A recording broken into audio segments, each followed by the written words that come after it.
Shalom pemirsa CBN semua, senang rasanya kita masih diberikan kesempatan untuk kita bertemu lagi dalam pembahasan buku Bersama Tuhan di Waktu Fajar. Oleh karena kasih dan karunia Tuhan, kita masih diberikan kesempatan untuk bertemu. Sebab itu kita ingat bahwa dengan doa dan bimbingan daripadanya, kita dapat diyakinkan bahwa pada hari yang mulia ketika dia datang kembali untuk mengklaim miliknya, kita dapat menunggu di sini dengan tangan terbuka dan kita akan dibawa masuk ke hadiratnya yang kekal. Ini adalah janji harapan bagi kita bahwa jikalau kita yakin kepada Dia, kita menunggu Dia dengan sungguh-sungguh, maka kita akan dijemput dan kita masuk ke tempat di mana Dia sudah sediakan. Bacaan kita kali ini saya ambil dari halaman 380 dengan judul Dia telah mempersiapkan sebuah kota bagi mereka. Ayat intinya terambil dalam Ibrani 11 ayat 16. Kita boleh mengambil Alkitab kita bersama-sama untuk menyimaknya. Tetapi sekarang mereka merindukan tanah air yang lebih baik, yaitu satu tanah air surgawi. Sebab itu Tuhan tidak malu disebut Tuhan mereka, karena Ia telah mempersiapkan sebuah kota bagi mereka. Setelah penghakiman atas orang-orang jahat yang sudah mati itu selesai, maka pada akhir 1000 tahun Yesus meninggalkan kota itu, dan orang-orang kudus serta dengan barisan pasukan malaikat mengikutinya. Yesus turun di atas sebuah gunung besar yang segera setelah kakinya menyentuhnya, terbelah dua dan menjadi sebuah dataran yang sangat luas. Baik, pelajaran kita memberikan kita satu harapan bahwa Tuhan telah menyiapkan satu kota bagi kita yang akan membawa kita untuk masuk ke sana. Di ayat intinya juga dikatakan bahwa tetapi sekarang mereka merindukan tanah air yang lebih baik, yaitu tanah air surgawi. Jadi kita sangat rindu untuk menikmati tanah air yang lebih baik, yaitu tanah air surgawi yang Tuhan sudah sediakan bagi kita.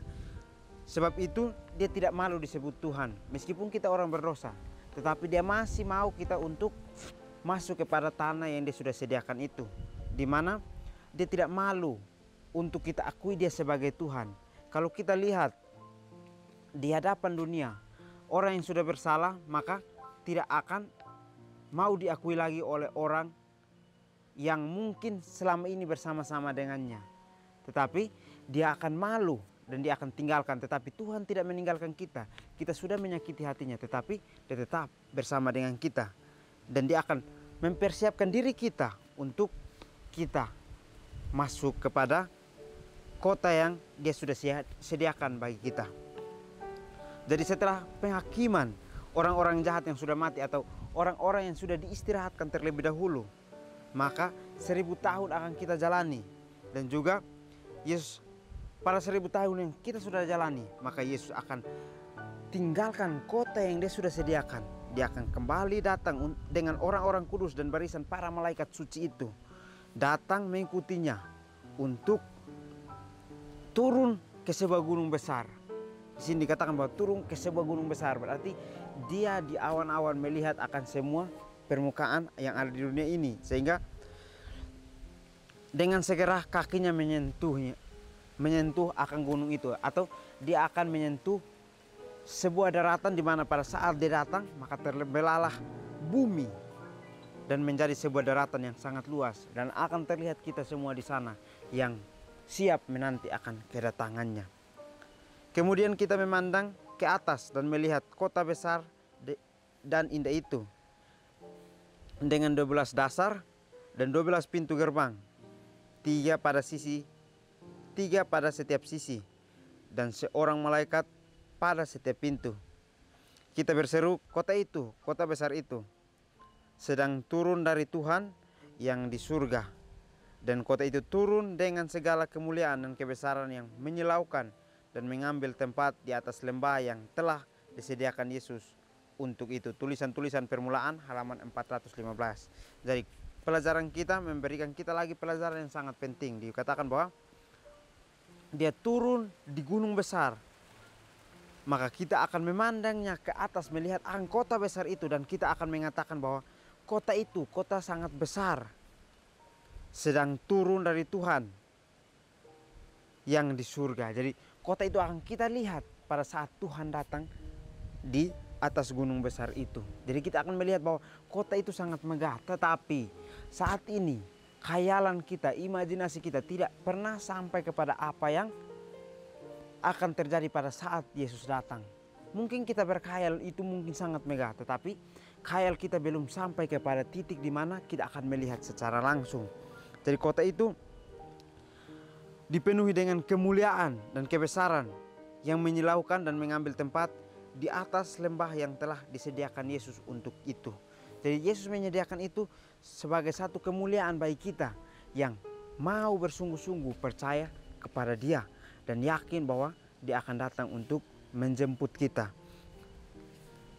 Ketika Nabi itu memandang orang-orang yang ditebus tinggal di kota Tuhan, bebas dari dosa dan dari segala tanda-tanda kutuk, dalam kebahagiaan ia berseru, bersukacitalah bersama Yerusalem dan bersorak-soraklah karenanya, hai semua orang yang mencintainya, bergiranglah bersama-sama Dia. Tidak akan ada lagi kabar tentang perbuatan kekerasan di negerimu. Baik, pelajaran kita memberikan kita pelajaran lagi bahwa pada saat kita dipandang sebagai orang-orang yang sudah ditebus, yang ingin untuk tinggal di kota Tuhan, maka kita akan bebas dari dosa, dari segala tanda-tanda kutuk. Dan juga pada saat kita tinggal di sana, kita akan merasakan kebahagiaan di dalam kota besar itu. Dan kita diberikan satu seruan yang mengatakan bersukacitalah bersama Yerusalem, atau kita diundang untuk kita bersukacita di dalam kota besar yang Tuhan sudah berikan kepada kita. Dan kita harus bersorak-sorai karena Dia telah menyelamatkan kita. Semua orang mencintainya, bergirang bersama-sama dengan Dia. Jadi kita kalau sudah masuk ke kota besar itu, maka kita harus bersukacita.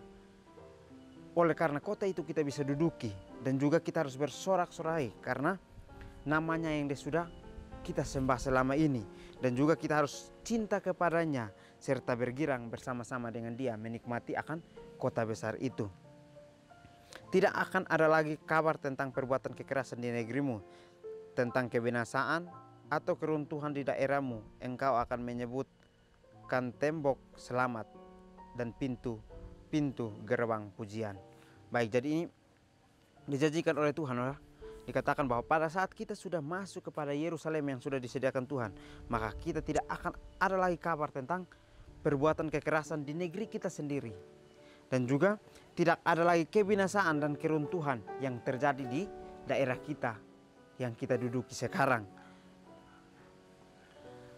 Kita percaya di sini bahwa Dia sudah membuat satu tembok di mana Dia akan membuat kita untuk selamat, dan dengan pintu-pintu gerbang yang Dia sudah buat itu sebagai satu pujian kita kepada Dia yang terus memberikan kita naungan yang selalu kita datang dekat kepadanya.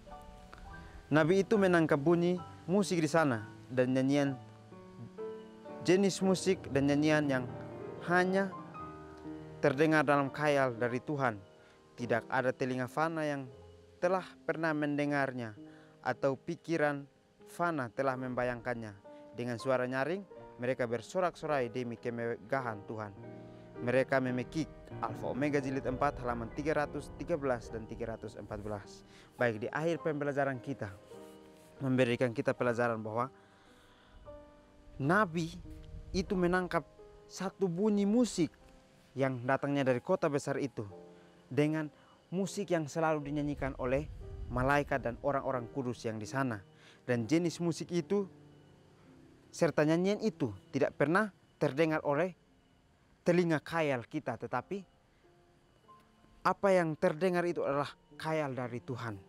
Jadi kita harus percaya di sini bahwa telinga fana kita tidak akan bisa mendengarkan sesuatu hal yang suci yang datang dari Tuhan, tetapi yang kita dengar adalah sesuatu yang fana yang telah kita bayangkan selama ini.